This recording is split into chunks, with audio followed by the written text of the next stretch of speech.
Hello বন্ধুরা, এই দেখো এর আগে তো আমি তোমাকে যে ব্যাটারটা দেখাইনি। এই দেখো এই যে ভাত আর চালের গুঁড়ো একসাথে যে পেস্ট করেছি, এই দেখো সেই ব্যাটারটা। হ্যাঁ, ব্যাটারটা এই যে এইভাবে তৈরি করেছি সামান্য একটু নুন দিয়ে।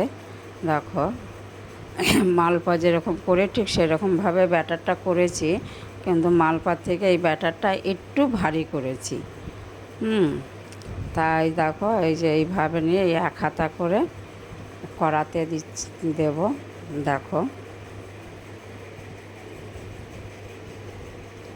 এই দেখো এই যে কড়াতে দিয়েছি,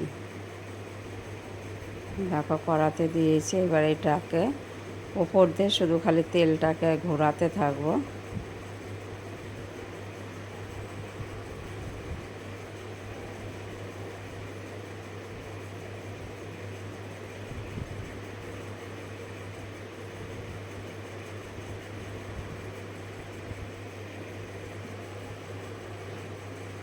ওই দেখো তেলটা, ওই দেখো এইভাবে ঘোরাতে থাকবো।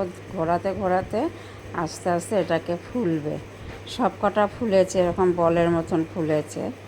তা বন্ধুরা, এই যে এইটাকে আমি এইভাবেই করেছি। ঠিক আছে বন্ধুরা, তাহলে রাখছি।